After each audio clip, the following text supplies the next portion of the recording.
يعلمون له ما في السماوات وما في الأرض من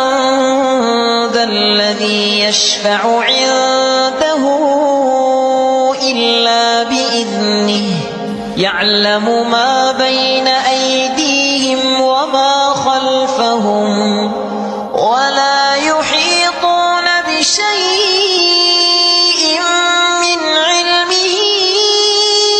إلا بما شاء وسع كرسيه السماوات والأرض ولا يئوده حفظهما وهو العلي